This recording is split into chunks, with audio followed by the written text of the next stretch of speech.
Boa noite, pessoal. A gente está ao vivo aqui, então, agora mais uma live. Hoje uma live muito especial, um tema que eu gosto muito, Small Caps. Uma convidada muito especial também. O pessoal aqui já tá bastante ativo aqui no chat aqui. Jonas, Felício, boa noite. Se alguém puder só me confirmar ali no chat ali se está tudo ok, o áudio, a imagem, agradeço, tá? Boa noite, Sérgio. Então, só fazendo as devidas apresentações, né? Então, a gente tem uma ideia de fazer uma live por mês para os nossos clientes, para os nossos prospects, tá? E hoje a gente sempre vai escolhendo um tema, né? O mês passado foi sobre investimento internacional, hoje a gente escolheu o tema de small caps, tá? Que são, bom, não vou falar a definição de small caps, a gente vai falar durante a live, né? Então, tô muito feliz, que é um tema que eu gosto bastante, tá? É um tema que eu tenho muita empolgação em falar, e também estou muito feliz pela convidada que a gente tem hoje, que é a Cristiane Fenster-Seifer, né? A Cristiane, para quem não conhece, é analista de investimentos há muitos anos, tem um track record muito bacana, várias recomendações dela performaram muito bem. Então, estou muito feliz de fazer a live contigo, Cris. Seja bem-vinda. E para quem ainda não te conhece, aí, se tu puder contar um pouquinho da tua história, né? É muitos anos, né? Tem que fazer um resuminho, né? Para não ocupar todo o tempo da live. Maravilha. Muito obrigado pelo convite. Estou super feliz de estar aqui também, fazendo essa primeira live contigo. Vou então já iniciar assim, me apresentando para quem não me conhece. Eu sou analista de investimentos faz mais de 17 anos. Eu comecei a trabalhar com investimentos bem nova, lá com meus 19 anos, na corretora que alguns de vocês devem se lembrar, ela se chamava Geração Futuro. Era uma corretora, tinha sede aí no Rio Grande do Sul, em São Paulo e no Rio, tinham escritórios, e ela tinha uma presença muito forte em small caps, que é o nosso assunto de hoje. A Geração Futuro, inclusive, foi uma pioneira em oferecer ações e fundos de ações para aportes aí a partir de R$100. Hoje é tão comum, né, as plataformas e os veículos de investimentos, fundos, terem aportes baixos. Mas lá em 2006, quando eu entrei na Geração, não era. Ela foi pioneira nisso. Então, desde lá, eu sempre fiz duas coisas que eu continuo fazendo até hoje e gosto muito, que é analisar small caps e lidar com o varejo. Porque a Geração Futuro, apesar de ser uma empresa aí que era uma corretora, que oferecia fundos, os clientes dela eram varejo, né? Então, assim, e o varejo, ele não é obrigado a saber no nível de analista de investimentos, de gestor. Mas é muito interessante que ele entenda o que ele está fazendo quando ele investe. Então, traduzir termos, evaluations e coisas difíceis ou chatas para pessoas que têm recursos, mas que não são dessa área, assim o que eu venho fazendo desde 2006, né? Só Além de fazendo um parêntese, Cris, eu comecei a investir em ações através da Geração Futuro, tá? Eles eram muito fortes em clube de investimentos e tinha um clube de investimentos na universidade que eu estudava. Foi nessa época aí, em 2006. Isso, eu tenho certeza que se o pessoal que está nos acompanhando hoje aí tem... Bom, eu tenho 37, né? Qualquer pessoa com mais de 37, com certeza, que gosta de ações, vai lembrar da Geração Futuro. Já estão comentando aqui, a Flávia, que já botou que era cliente da Geração Futuro, já estão comentando aqui. Certeza que o pessoal vai lembrar. Tá? Alguns que eu converso falam, saudades do Edmundo, falecido e tal. Ele era um gênio aí das ações e tal, que era um dos fundadores. Bom, eu entrei lá em 2006 e eu fiquei 12 anos lá. Fiquei até 2017, sempre como analista de investimentos. Eu entrei como estagiária e saí como analista sênior. Nesse meio tempo, a Geração Futuro, ela foi comprada por um banco de investimentos que se chama Brasil Plural, do Rio de Janeiro, lá em 2012, e eu continuei trabalhando com eles na Asset do Brasil Plural. Então, mudou um pouco ali até a equipe, né? Foi bom para a gente ter novos colegas, né? Uma nova empresa ali interagindo. E lá em 2017 eu saí da Geração Futuro, eu tive algumas passagens por Family Office, ali do Zafari, quem é gaúcho conhece, então trabalhei no Family Office do Zafari, trabalhei um período como agente autônomo, trabalhei em Porto Alegre na Secretaria de Parcerias Público-Privadas, fazendo valuation, aí, fazendo análise financeira de concessões para a iniciativa privada. Quem é gaúcho e conhece Porto Alegre aí sabe a Orla, né? E todos esses projetos que saíram, trabalhei neles, muito feliz assim com isso. E depois eu fui para São Paulo, onde eu trabalhei na Speech, que era um research da XP, e depois eu trabalhei na Empíricos, hoje do grupo BTG, que é o maior research, a maior casa de análise do varejo para varejo do Brasil. Então, nessa época que eu acompanhei mais o teu trabalho, né? Atire a primeira pedra quem nunca teve, né, uma assinatura da Empíricos, né? Sim, eu mesma, assim, sempre tive esse... Não sei se sonho, mas a Empíricos, como cresceu muito, né? Então, sempre tive um interesse em adentrar esse mundo, né, de varejo, de casa de análise, conhecer um bicho diferente, né? Eu vim de corretora, de banco, de investimentos, né? Do buy side, que a gente chama, para ir para o sell side, para ir para a casa de research. Então, foi muito bacana. Os meus últimos 3 anos foram trabalhando na Speech, na Empíricos, 2 casas de análise em empresas gigantescas, né? Dentro do BTG e dentro da XP, o que também foi muito bacana. Morei em São Paulo e retornei aos Pampas aqui para abrir a minha própria empresa. Então, hoje eu tenho a minha própria empresa, que é a invest10.com.br, no qual eu faço um trabalho muito parecido com o que eu fazia nessas casas de análise, que é vender relatórios e vender as recomendações de investimentos para os clientes. Eu vendo o meu trabalho como analista e as recomendações aí via assinaturas, bem parecido com o modelo que todo mundo conhece de research. Legal. E o mais legal de tudo, né, Cris, acho que um diferencial bacana é que agora tu tá independente, né? Não pertence a nenhum banco, nenhuma corretora, né? Parecido com o nosso trabalho aqui na Wealth, assim, essa independência no mercado financeiro parece que é uma paz de espírito, né? A gente poder recomendar aquilo que a gente realmente acredita, né? E ficar bem alinhado com o cliente, né? A gente não vai acertar sempre, né? Mas se a gente errar, não é porque teve qualquer outro conflito de interesse, né? Foi porque tu estava totalmente independente na tua análise, né? Claro, é super importante o cliente entender isso, né? Esse conceito de independência, ele é muito bem percebido e entendido por quem está dentro do sistema financeiro. Seja atuando como consultor, seja atuando como agente autônomo ou gerente do banco, quem trabalha no mercado financeiro sabe a importância de alguém ser independente.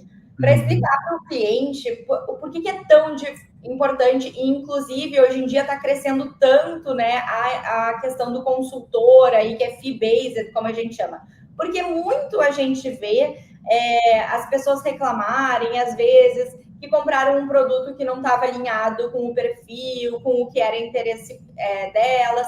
Por quê? Porque houve ali um conflito de interesse de quem estava vendendo aquele produto, né? Então, quando a gente fala que a gente é independente, quer dizer que o nosso único objetivo é o retorno do cliente ser otimizado. Ele não vai pagar mais ou diferente, ou uma comissão diferente por produto, ou por alguma coisa assim que pudesse gerar um conflito de interesse.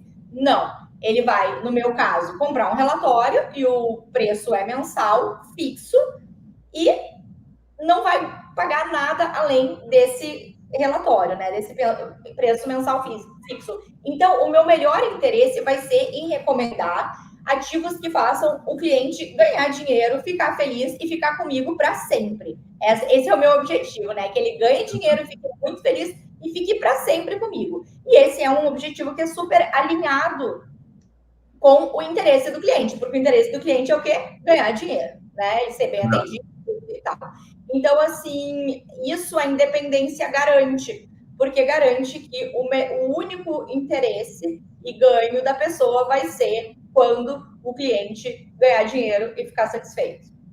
Perfeito, não, é isso aí, é bem o discurso do meu dia a dia aqui também, né? Mas, sem mais delongas, aí vamos entrar para o tema da live aí, né? O pessoal está esperando aí, ansioso aí para nos ouvir falar sobre small caps, né? Primeiro lugar, assim, Cris, uma definição rápida de small cap, para se tem alguém aqui desavisado aí que entrou assim na passada aqui na live, né? Qual que é o conceito que tu trabalha de ação small cap? Perfeito. Não existe um conceito assim acadêmico oficial do que é uma small cap, tá? É um conceito subjetivo, mas ele diz que são empresas de menor valor de mercado e que por isso, né, tem um potencial de crescimento maior. Eu gosto de explicar com o Inter e o Itaú, é perfeito, tá? O Inter era uma small cap, agora talvez uma mid cap, né? Já vem crescendo. Mas pensem no Inter aí há 5 anos atrás. Ele era um banco que estava nascendo. Hoje em dia a gente fala muito em startup, né? Então, ele tinha um mar de mercado para abocanhar.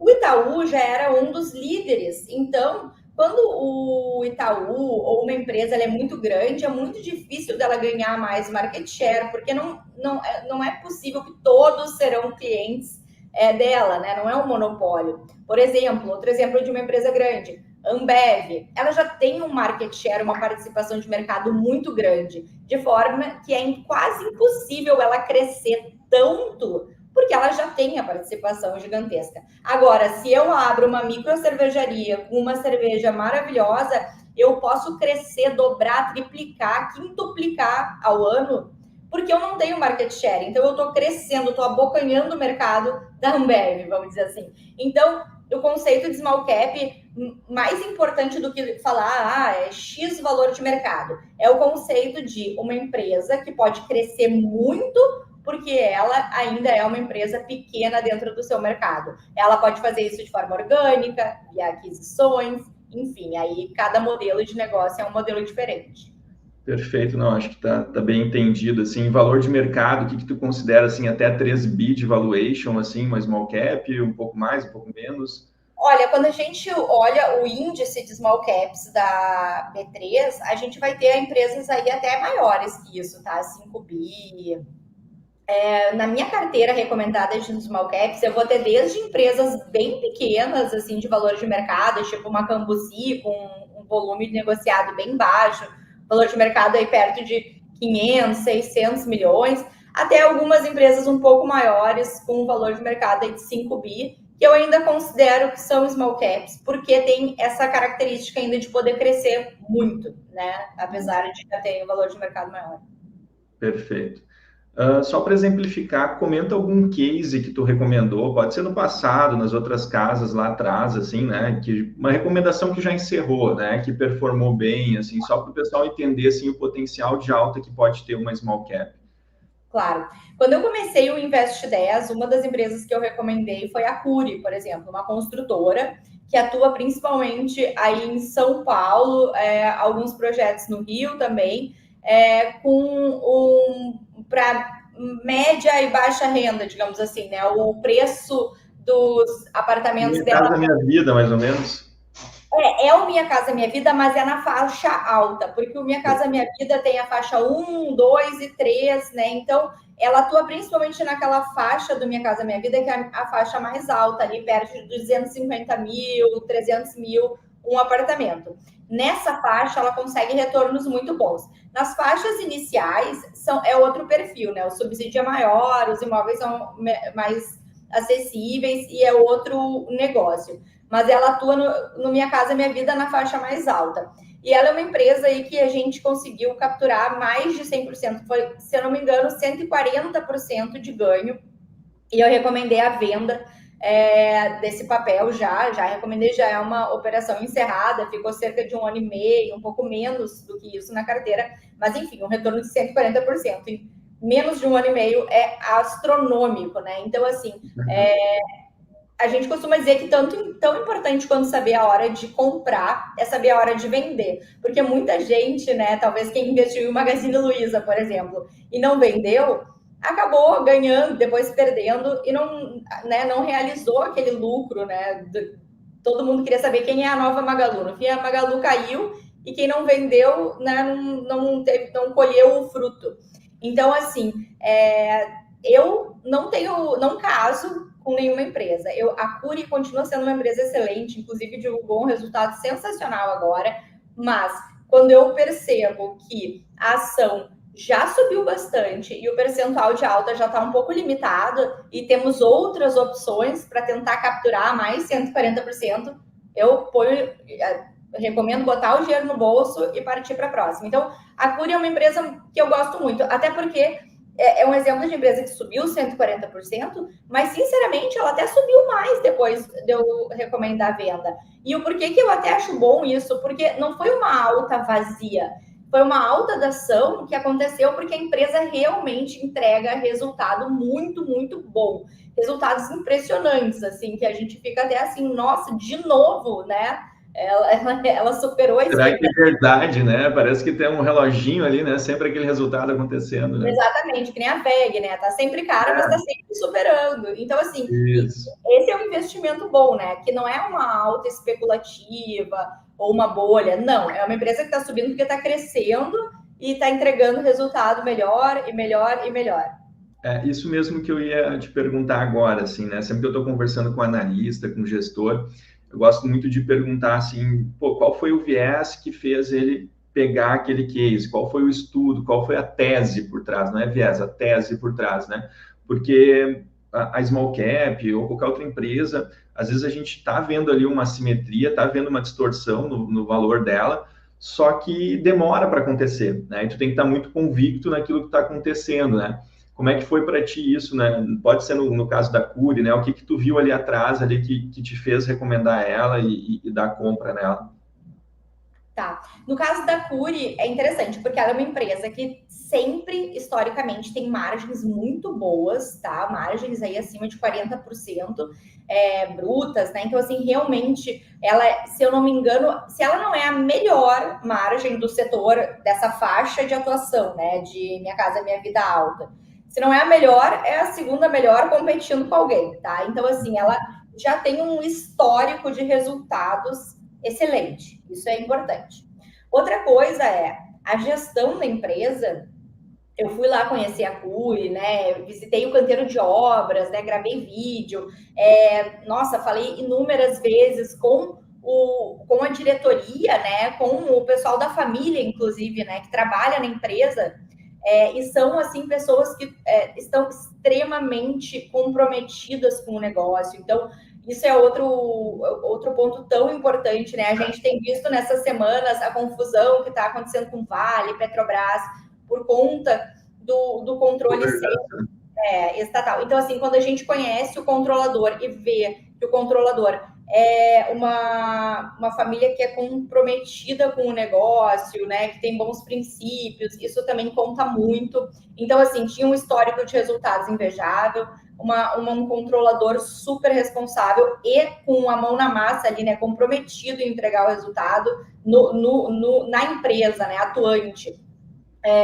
E sabe que empresas familiares, a gente tem uma discussão mais teórica entre corporation, tem gente que já não gosta mais de corporation e outras empresas familiares, porque tem, de fato, um retorno muito interessante. Aqui no Brasil, as empresas familiares são um case, assim, a se destacar de retorno.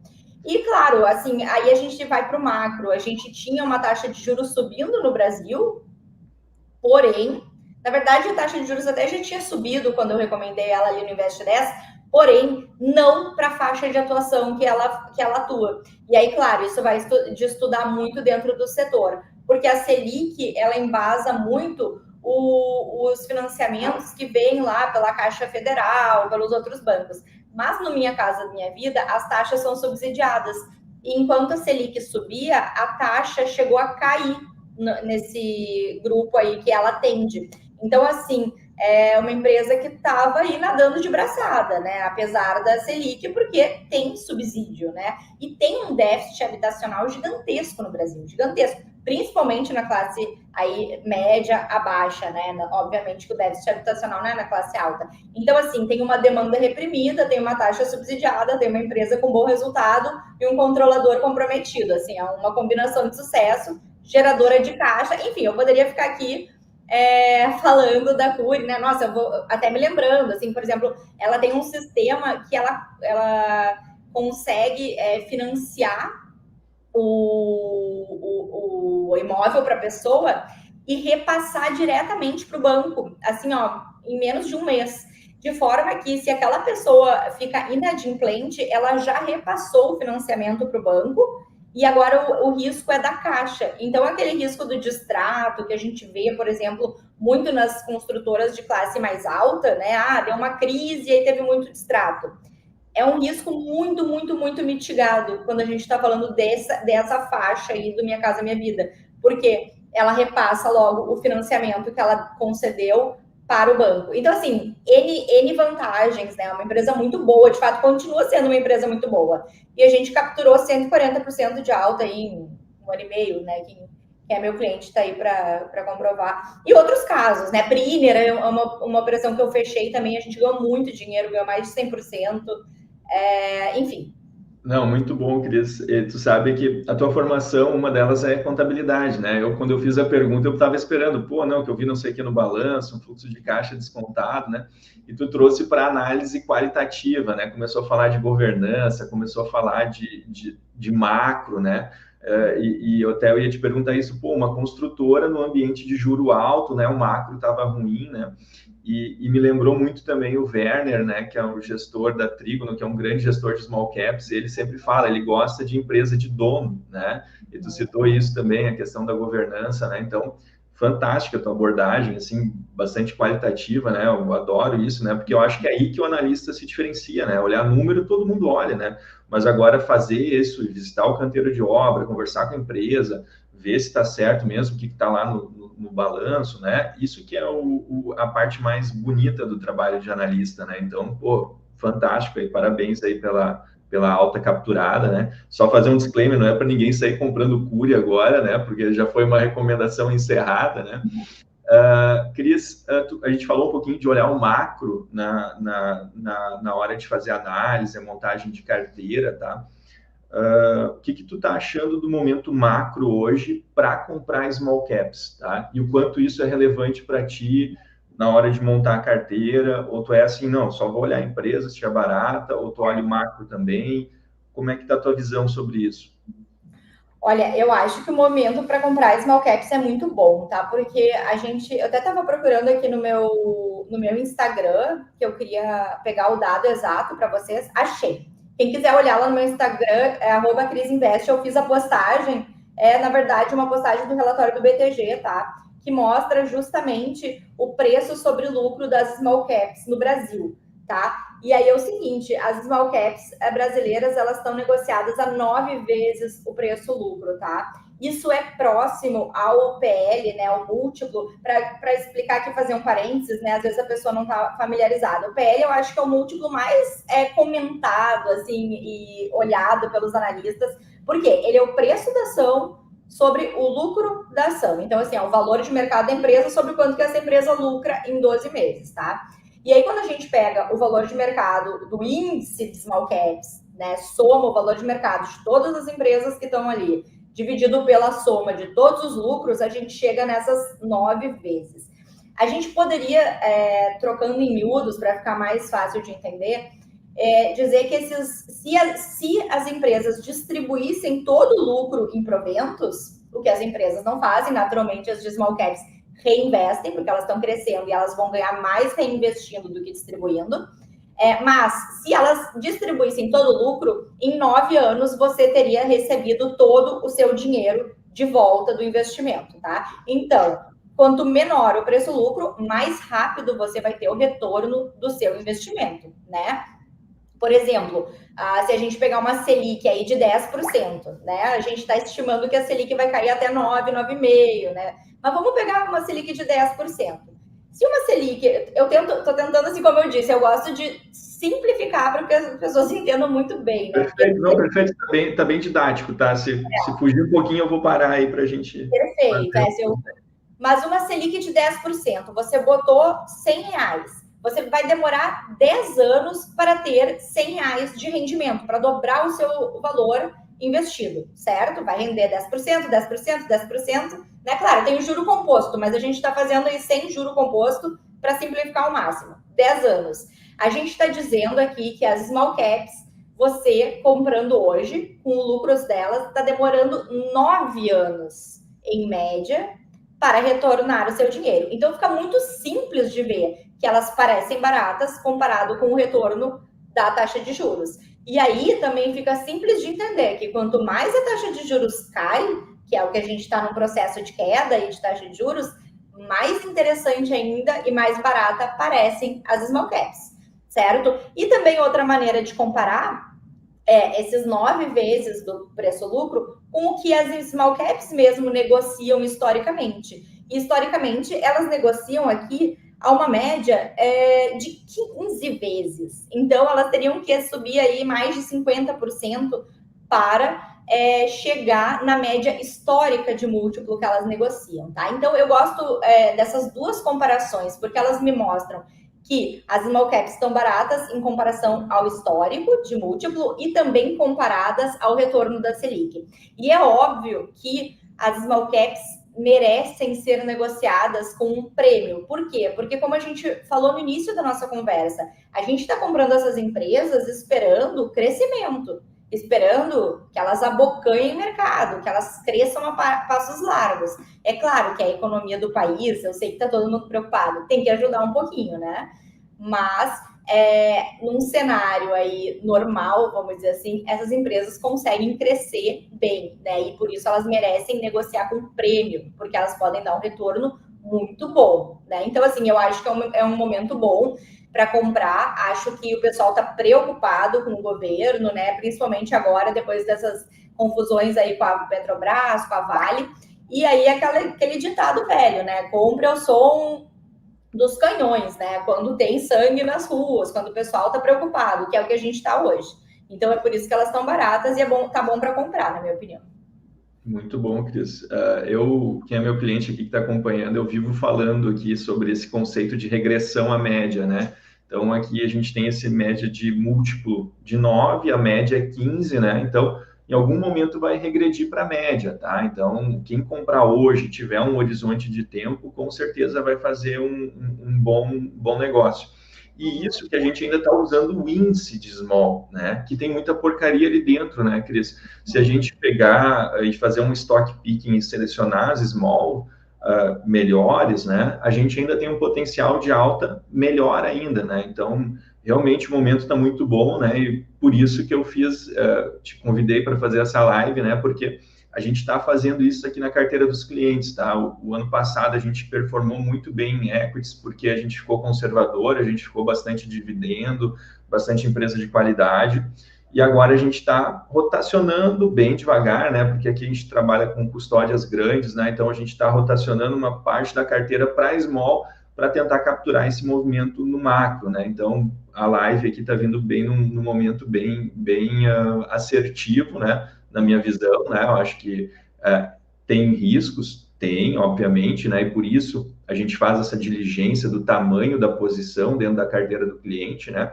Então, óbvio que tem riscos, né? Isso tem que ficar claro, mas o momento está muito oportuno, né? Então, o cliente entendendo isso e sabendo o tamanho da posição, é uma alocação muito inteligente hoje, né? Está num momento muito bom de alocar, né? Perfeito. Mas o pessoal aí já está meia hora aí nos acompanhando, né? E a gente botou o título da live aí das melhores small caps para comprar, né? E a gente está contigo aí, né, Cris? A gente acompanha teu trabalho, sabe todo o teu track record. Pô, agora tu vai ter que abrir 1, 2, 3 cases aí que tu tá olhando aí, né? Que tá barato, por que tu tá barato, né? Claro, depois a gente vai fazer um disclaimer para o pessoal não sair comprando adoidado, né? Mas eu queria saber de ti, né, Cris, o que tu tá olhando de small cap hoje, que tu olha assim, meu, tá me brilhando o olho, tô com vontade de comprar, tá barato, o mercado não tá vendo, né? Porque aqui no Brasil tem muita simetria, né? O mercado não é bem precificado, diferente lá fora. Lá fora a gente pode investir mais em ETF, o mercado é melhor precificado. Aqui tem muitas distorções no nosso mercado, o que é bom para nós investidores, né? Então, o que tu está olhando assim que está te brilhando o olho, está dizendo, nossa, essa empresa está negociando muito barato, vale a pena a gente comprar? Olha, Luciano, eu vou falar uma resposta que eu dei para o meu namorado semana passada. Ele sabe, bom, né? Mora comigo, é que ele tem esse privilégio de poder virar para mim, assim, no meio da viagem, na estrada, e dizer assim: o que eu compro agora, né? Aí da tua Com o carteira. celular na mão, assim, e o home broker aberto, né? Provavelmente, né? Caiu o dinheiro aqui, o que eu compro agora, Cris, né? Assim, aí não precisa nem abrir ali e ver a carteira inteira. Não Então, precisa nem ler o relatório, né? vocês não são meu namorado e vocês vão ganhar esse benefício hoje. Eu respondi para ele 3 ações, tá? Semana passada, que foi Grendene, Tá, Valide e 3R, tá? tá. Pera. Grendene. O pessoal, pega a caneta e o papel agora, pode anotar aí. Depois a gente bota o ticker aí, não, brincadeira. Vamos lá, vamos uma por Eu não uma, tô tá? querendo me divorciar, é importante dizer esse disclaimer, né? Porque vai que a pessoa quis sacanear, assim, o namorado já tá meio. Não, não. Ah, isso é interessante, é Estamos verdade. Aí o bem. cara É pode. importante Então, perguntar isso, né? Como é que tá a relação de vocês, né? Porque às é, vezes tá brigado, né? Pode ser, pode acontecer. tá Mas certo, tá não, certo. tava tudo Aí em tu paz. indica o value trap, né? Mas É, vamos lá. eu Mas não quis vamos lá. Então, Grendene, tá? O que que te prender. fez olhar para a Grendene? Porque a Grendene ela carrega um caixa bem grande, né? Ela tem muito dinheiro investido, tem gente que critica isso, que acha que deveria distribuir em forma de provento ou investir, comprar numa aquisição, né? O que que tu tá vendo que tá te brilhando o olho para a Grendene? Tá bom. Ó, pessoal, a Grendene é uma empresa que vocês sabem vende calçados, tá? A empresa ela passou agora por um ano bem difícil no sentido de que várias das vendas dela são para a Argentina, tá? Ela tem uma certa participação na Argentina. O mercado brasileiro a gente sabe que não tá aquelas flores no varejo, né? E mesmo nesse cenário desafiador, e claro, temos toda essa discussão dos dividendos, né? De vai ser taxado, não vai ser taxado. Ela é uma empresa que tem um caixa gigantesco, né? Tem alguns incentivos fiscais que, claro, vão acabar lá em 2036, quando entra em vigor aí a reforma tributária, mas até lá ainda estão vigentes, né? A maior parte deles. Então, assim, ela passou por vários aspectos que fizeram a empresa ficar totalmente relegada a segundo plano. Ninguém quis comprar. Não quiseram comprar porque o varejo não estava legal, não quiseram comprar porque é uma pagadora de dividendos que está aí ameaçada, né, com essa questão da tributação. ICMS, questão tributária, os benefícios fiscais também ameaçados, enfim, tudo ruim, certo? E aí a empresa está negociando aí perto das mínimas. Só que é o seguinte, a empresa, se você pegar o mar de caixa que ela tem, tá? E o resultado dela, que apesar dos pesares, veio bastante interessante, com crescimento de margem, crescimento de receita por par vendido e queda de custo por par vendido, e aí a gente entra lá em olhar o detalhe do resultado, a gente vai ver que a empresa está entregando resultado muito bom, apesar do cenário adverso, o que quer dizer que qualquer melhora na Argentina, que a gente até está vendo alguma melhora lá já, melhora no comércio aqui no varejo do Brasil, também estamos vendo, hoje saiu o indicador aí de varejo bem melhor do que o esperado no Brasil. Esses fatores tributários já meio que dados e precificados, a gente já sabe, né? Já passou a reforma tributária, a gente já sabe o que vai acontecer. A empresa está negociando um EV/EBITDA aí estimado por mim de 3 vezes para esse ano. Nossa, Então, muito barato. 3 vezes EV EBITDA. Então é assim, é aquele caso, na minha opinião, que sim, temos vários riscos, né? Eu citei aqui eles, temos alguns percalços aí, mas 3 vezes EBITDA, para mim, na minha opinião, é uma empresa que está muito barata e tem bons resultados, um caixa gigantesco, assim, né? Paga ótimos dividendos, e enfim, essa é a tese, Eu né? tenho um cliente meu aqui, né, que ele já foi varejista por muito tempo, o Alexandre aqui, ele perguntou, Grendene é small cap? Quanto que está o valor de mercado mais ou menos da Grendene hoje? Só de cabeça, não precisa saber, senão... Não, deixa eu olhar aqui só para. Mas é um segundinho aqui, eu já olho. Ela tá valendo 5,8 bi. Tá, beleza. Tá de small para mid cap, né? Como eu Então, falei, tem várias empresas nessa faixa aí de 5, 6, às vezes 10 bi tá no índice small ainda. e quanto ela tem em caixa, ainda tá próximo de 3 bi ainda, faz tempo que eu não olhei mais para Pô, eu tô fazendo pergunta aí que é sacanagem, né? Quem é que vai ter Claro, esse número não. na cabeça, né? Sabe o que a gente vê quando eu gosto que eu mesmo, olha onde é que eu consulto aqui, No teu Invest 10, site. meu site. Eu consulto sobre a empresa no meu site, porque eu sei que aqui eu já escrevi tudo. A minha memória, ela não é Ó, o infalível. Sérgio, que é nosso analista aqui da Wealth, botou aqui 5,8 bi. Acertou, Sérgio, nota 10 aí. Aqui, ó, tá? Já estou entrando aqui. Inclusive no site, pessoal, é legal. Se vocês quiserem entrar, investe10.com.br, tem uma parte de busca ali. Vocês digitam o nome da empresa ou o código, por exemplo, Grendene ou GRND3, que é exatamente o que eu estou fazendo agora, e vocês acessam o mesmo relatório que eu estou lendo agora, tá? Claro que as carteiras são para clientes, mas aqui, ó, ela tem um caixa líquido, né, de 1,7 bi nesse último quarto trimestre. Esse já é o relatório que eu fiz depois do resultado. Então, assim, ó, a gente exclui esse 1,4 bi aí do valor de mercado, né? E a gente tem esse EV/EBITDA tão baixo. E aí a gente pega aqui, a empresa negocia aí um PL de 12 vezes nos últimos, de 10 vezes nos últimos 12 meses, né? Um PL bem baixo também, em linha aí com o índice de small, como eu falei, né? Que está mais ou menos 9 vezes. E se a gente descontar esse caixa, aí a gente tem cerca de 7 vezes, né? Então, na minha opinião, é uma empresa que está muito esquecida, tá? Tem os seus motivos, mas acho muito barata.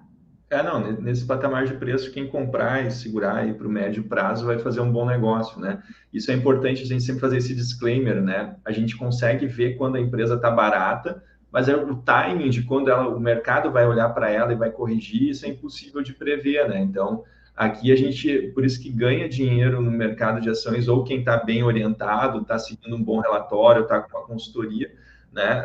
Ou quem estuda muito mesmo, né? Porque o mercado ele vai testar a tua paciência de segurar aquele case, né? Então, isso é bem importante fazer esse disclaimer.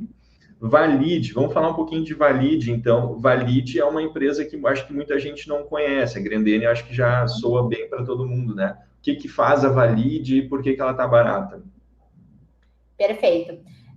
Bom, a Valid, ela é uma empresa que ela tem vários negócios, tá? Então, ela tem um negócio aí de telefonia, ela tem um negócio de cartões, sabe cartão de banco? Ela emite cartão de banco. E ela tem um negócio que é o que mais dá margem para ela, mais debitda, que é o de emissão de CNH. Então, todo mundo que tirou a CNH, muito provavelmente, foi a Valid que fez.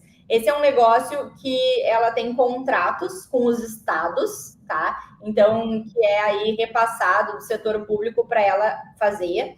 Ela é a líder disparado no Brasil e ela tem um altíssimo share nessa questão aí de emissão de documentos. CNH, algumas carteiras de identidade também é ela que faz, mas principalmente a CNH. E esse é um negócio que envolve muito dado, aí, segurança de dados. Segurança, né? Tem muitos certificados que tem que atender, né? Então, é bem complexo. Exatamente. Então, não é um negócio simples, tá? De passar para outra empresa. Então, tem uma boa barreira de entrada. E esse negocinho aí é meio que uma caixa, uma vaca leiteira dela, né? Porque tem uma margem super alta, é um negócio relativamente estável, sofreu na pandemia e agora tá bombando, porque muita gente deixou de tirar carteira na pandemia, até os carros não estavam chegando porque estava faltando semicondutor, não estava conseguindo comprar carro, o preço do carro estava muito caro, agora está baixando. Então, assim, esse é um setor, a retirada de CNH agora está recuperando muito nesses últimos tempos. Ela é uma empresa que já esteve endividada e agora está caixa líquido, né? Então, nesse último trimestre virou. Ela fez uma baita reestruturação, vendeu... A gente falou a segunda vez que a gente fala de caixa líquido. Se puder fazer um parênteses, explicar o que é caixa líquido, porque eu acho que a gente que entende contabilidade, né? Eu sou administrador, tu se formou também em contábeis, é fácil de entender, mas para quem está assistindo, a gente pode ser que não entenda, tá? Se puder explicar rapidinho o que é o conceito. Sim, perfeito. Aqui, ó, o caixa líquido nada mais é do que a empresa ter mais caixa do que dívidas. Então, a gente vai lá no balanço, pega o que ela tem de disponibilidades financeiras, investimentos, e diminui aí o que ela tem de dívidas, né? Então, quando ela tem mais caixa do que dívidas, a gente diz que ela é caixa líquida, né? Ela tem, enfim, mais dinheiro no caixa do que tem de dívidas. Aí alguém vai perguntar, mas por que ela tem dívidas? Porque é bom ter dívida, tá, pessoal? Diminui o imposto de renda. É bom uma empresa ter dívida, vale a pena. É, dentro de um determinado tamanho, né? Não dá para fazer que nem o Ike Batista levar isso na máxima, né? Tomar muita dívida. Isso, tem um nível ideal ali, né? Que a gente pode calcular, inclusive, que é o nível ideal de endividamento, onde a empresa tem só os benefícios e não os malefícios. Já que a gente está na seção conceitos, né? Tu falou ali de caixa líquido, tu falou também antes de barreira de entrada. Isso é algo que eu sempre falo bastante para os meus clientes aqui, quando a gente está recomendando, falando de algum case, né? Eu gosto muito de ações que têm uma barreira de entrada alta, né? Que possibilita o concorrente, né? Porque o concorrente entrar no teu segmento é a pior coisa que pode acontecer para uma empresa. Tu vai ter que baixar teu preço, vai ter que baixar tua margem, né? E, consequentemente, teu resultado vai lá para baixo também, né? Então, se puder falar um pouquinho sobre barreira de entrada, aí também eu acho bem interessante. Barreira de entrada é quando fica muito complicado para um outro negócio competir com essa empresa. Né? Então, vamos supor aí, quando tu precisa de uma infraestrutura de dados e de segurança robusta e confiável, fica complicado de alguém competir contigo, um novo entrante, tem que provar para o governo que é seguro, que é confiável, que tem a infraestrutura necessária para não vazarem os dados das pessoas, por exemplo, né? Outra questão, por exemplo, é aqueles locais onde a pessoa vai fazer o documento são funcionários contratados pela Valide, então tem toda uma estrutura física, treinamento de pessoas, treinamento de processos, né? Além da parte digital e de segurança, tem todo uma infraestrutura que já está montada. E aí, para chegar uma nova pessoa, uma nova empresa e concorrer na licitação e montar tudo, vai ser muito mais caro do que para quem já tem, né? Já está oferecendo esse serviço. Não, e quando tem uma barreira de entrada alta, né? Pouca concorrência, geralmente a margem é maior, né? Como é que é a margem da Valide? Deve ser alta, né? Se ela tá... A margem da Valide nesse segmento ela é bem boa, é acima de 30%. Imagina, a maioria dos meus clientes são empreendedores aqui, né? Tem uma margem acima de 30, né? Muita coisa, né? É uma margem muito boa. É uma margem alta nesse segmento em específico. Por exemplo, a Valide tem um segmento ali que ela faz que não é tão importante no EBITDA dela, mas que ela faz certificados digitais, tá? Então, certificados digitais já é um negócio com uma margem baixinha. A gente sabe que tem várias empresas aí que vendem certificados digitais. Se eu escrever no Google agora, preciso de um certificado digital, vai vir várias concorrentes e da Valide me oferecendo. Então, nesse negócio, ela não tem muita barreira. Até tem uma barreira de entrada, que é ali, né? Tu ser uma certificadora não é qualquer uma, é como fazer bolo, né? Mesmo assim, né? Mas ainda assim tem muita concorrência, não tem uma barreira muito alta de entrada, né? Nesse negócio. Perfeito, muito bom. Mais algum dado que tu queira compartilhar de Valide? Não, a Valide está com, de novo, né, uma empresa que está negociando aí, o resultado está vindo muito bom, né? Ela apresentou um crescimento excelente de mais de 10% em todas as linhas de negócio. Como eu falei, ela tem os negócios também de emissão de cartões, de chips, de certificado digital, ela divide em payments, né, em documentos, enfim, e todos eles performaram bem, com um crescimento de mais de 10% nesse trimestre. É uma empresa que está saindo aí de um turnaround super bem executado, ela já esteve endividada, vendeu alguns ativos que não eram muito rentáveis, a operação no exterior, que não estava operando como ela gostaria, né? Então se desfez de algumas coisas que estavam atrapalhando os resultados. Com isso, ela pagou as dívidas e agora ela está com um balanço super saudável, negociada a múltiplos também aí estimados na casa de 3, 4 vezes EBITDA, muito barato, tá? Na minha opinião, para um negócio crescente e que tem aí uma certa vaca leiteira ali no meio, que é essa questão aí dos documentos. Então, tem uma parte de crescimento e tem uma de resiliência, né? Com essa barreira de entrada que a gente falou. Legal, isso é muito bom, né? Ter a receita diversificada, né? Ter várias frentes, né, no negócio, né? Aumenta muito a segurança, né? Uhum. E, pô, vamos no terceiro case, então, que tu comentou ali, 3R Petroleum, tá? Hoje mesmo eu estava com um cliente aqui no escritório, ele tem ações da 3R, eu falei para ele, não é o momento de vender, né? Ele já está carregando há um bom tempo, eu disse, não. Então, foi bom tu ter comentado aí, né? Se ele está nos assistindo aí, ele vai lembrar disso. Olha, a TR é uma recomendação que eu carrego comigo aí já faz muito tempo. Na Empíricos eu já tinha a recomendação da 3R. E a 3R a gente brinca assim, parece que tinha um urubu na empresa, assim, super forma, né? Mas assim, de fato, o resultado dela tá muito bom, tá? O último trimestre superou as estimativas, ela está entregando crescimento de produção enorme, né? Conforme prometido, tá? Sempre teve muito medo da execução da 3R.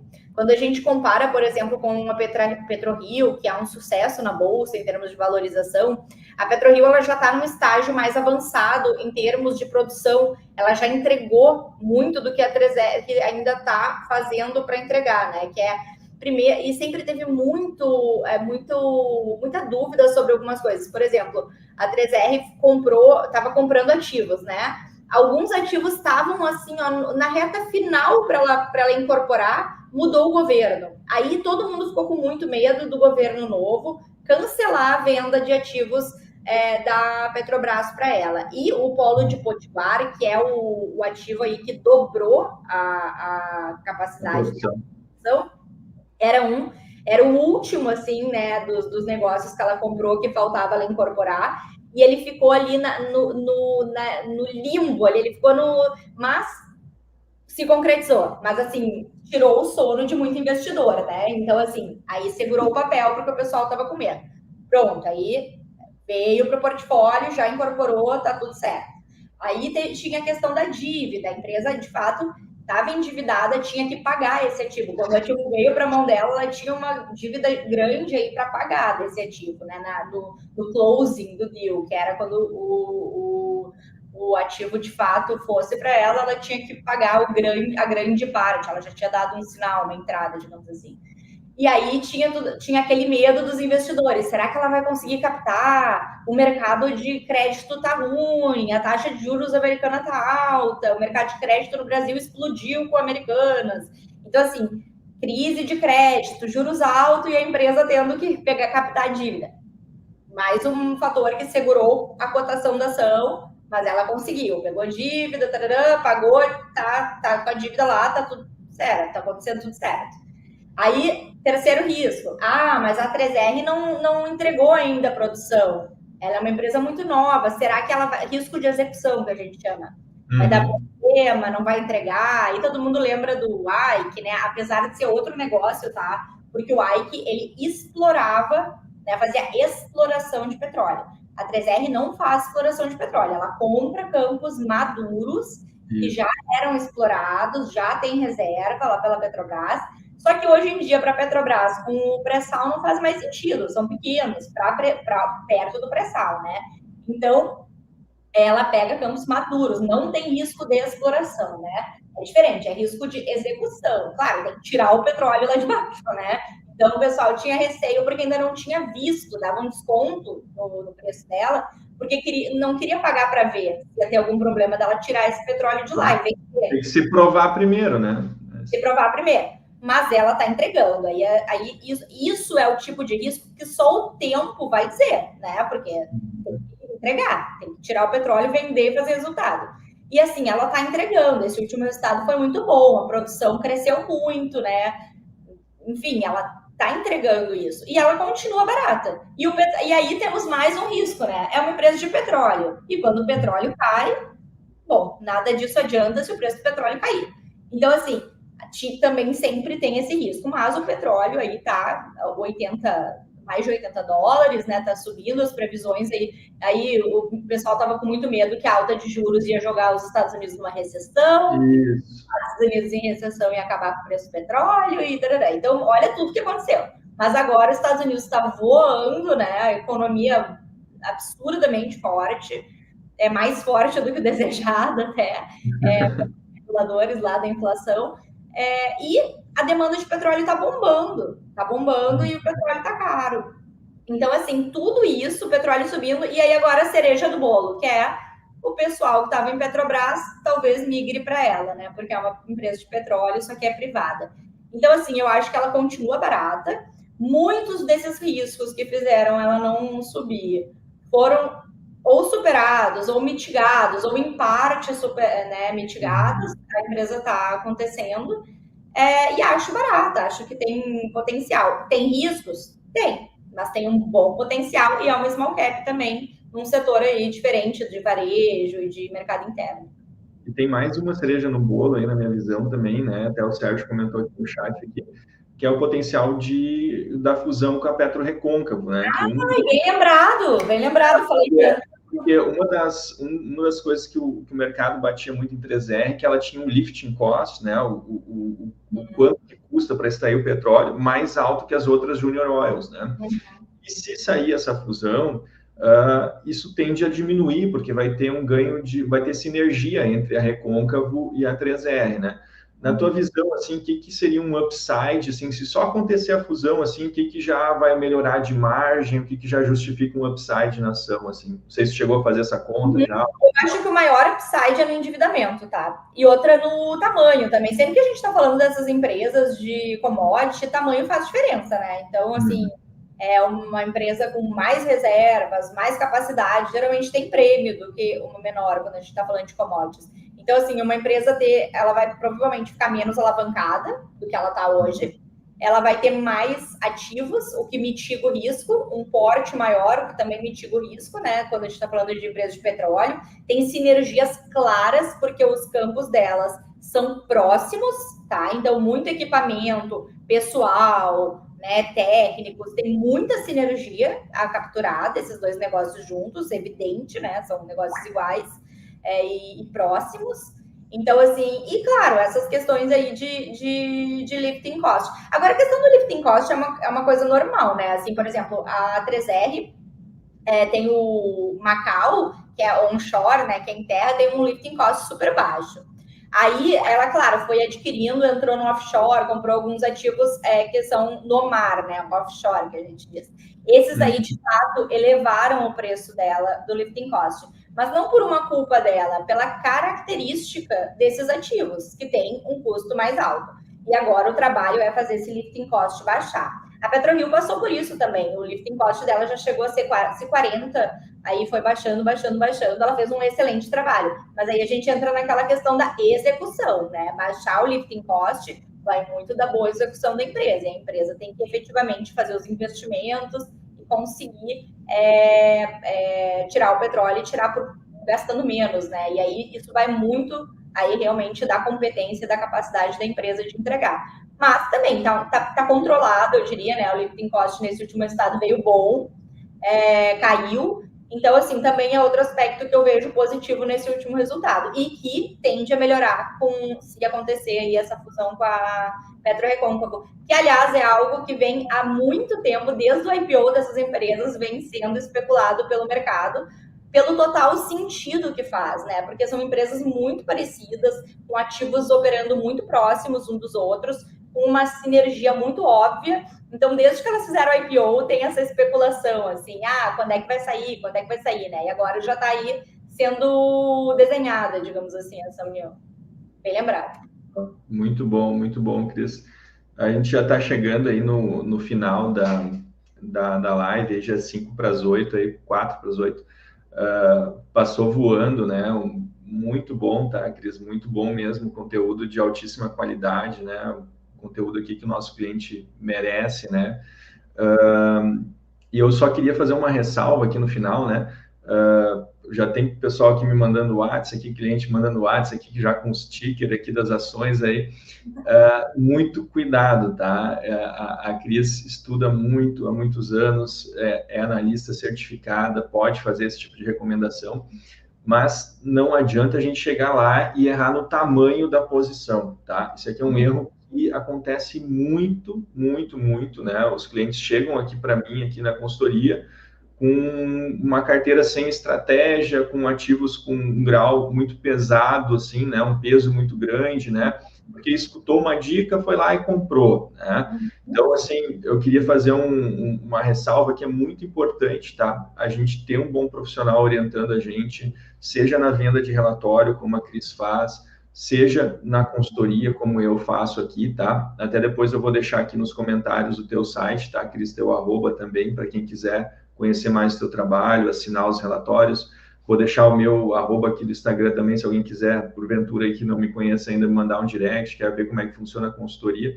Eu acho que esse aqui é o X da questão, tá? O investidor, pessoa física, fazer sozinho, ele tem que estudar muito, né? E daí ele vai perder horas do dia dele que ele poderia estar exercendo a profissão dele, né? E sendo melhor remunerado para aportar mais, que é o que faz a diferença, né? Então, é importantíssimo ter um profissional certificado, né, como a gente, um profissional alinhado, sem conflitos de interesses para atender, tá? Então, fazer esse disclaimer aqui. Cris, tuas considerações finais, não sei se tu concorda comigo ou não, eu acho que, obviamente, deve que sim, né? Mas tuas considerações finais aí para a gente encerrar essa live aí, que foi uma verdadeira aula aí, tá? Muitíssimo obrigado aí pelo teu tempo, pela tua disponibilidade, tá? Acho que mais para frente aí a gente vai ter que repetir aí, porque eu acho que o pessoal está gostando aqui. Tá todo mundo anotando os tickers aqui. O pessoal tá um pouco tímido hoje aqui no chat do YouTube, mas está apitando meu WhatsApp aqui, então já falo muito. Acho que amanhã a gente vai fazer o mercado movimentar aí nessas 3 ações aí. Não, pessoal, eu concordo totalmente com o que o Luciano falou. Para vocês terem uma ideia, eu falei de 3 ações aqui, né? Porque, obviamente, a gente já está falando um monte de tempo, né? Poderia ficar aqui 1000 horas, seria uma chatice falar tanto tempo. Mas a minha carteira recomendada para os clientes, que inclusive a carteira assim que eu prefiro, digamos, eu chamo ela de all-in-one, né? Ela é uma carteira completa, né? Que tem small caps, dividendos, fundos imobiliários, fiagro, tesouro, né? Tem renda fixa. As small caps são a menor parte do patrimônio. A maior parte são ativos seguros, né? Nunca um cliente meu vai ter 100% em 3 ações, né? Muito pelo contrário. A carteira de small caps tem aí cerca de 15 ações, e essas 15 ações são a menor parte do patrimônio recomendado, né? A maior parte é renda fixa. Então, assim, a ponderação, o risco a gente coloca para alavancar, tentar alavancar o nosso retorno, né? Mas ele tem risco, né? Então, assim, as small caps têm risco e por isso elas, na minha opinião, sempre devem ser a menor parte do portfólio de um cliente, tá? Claro, novamente, a gente está numa live, né? Então eu falei de apenas 3 nomes.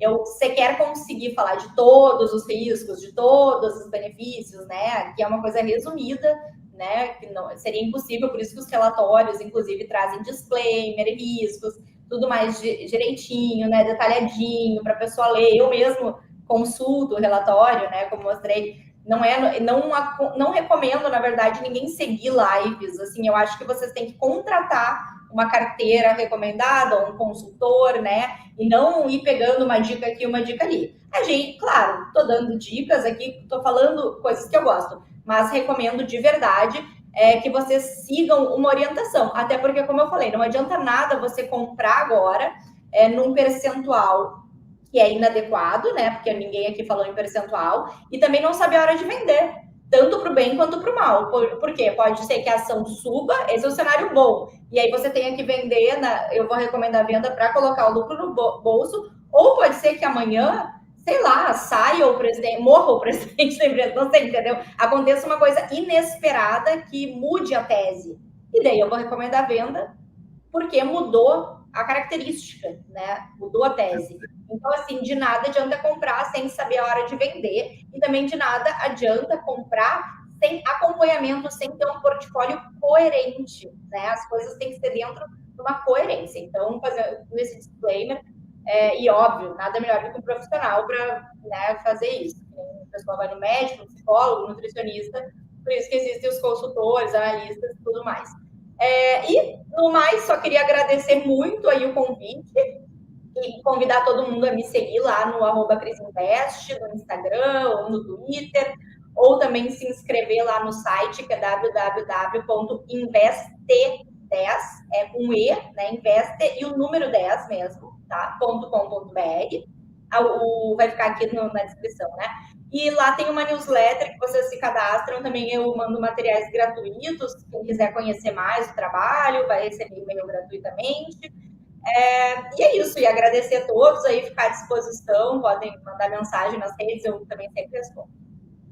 Legal, muito bom, Cris, muito obrigado mais uma vez. O pessoal aqui está se manifestando, aqui dando os parabéns aqui pela live aqui, então acho que contribuiu muito aqui para a gente, né? E sempre é muito valiosa essa troca, né? Então foi muito bom mesmo, né? Então vou deixar aqui embaixo os links do teu trabalho, vou deixar o meu arroba aqui também aqui embaixo para quem quiser entrar em contato, tá? Muito obrigado e até a próxima, né? Muito obrigado e até mais. Tchau, tchau. Boa noite, pessoal. Até mais. Tchau, tchau.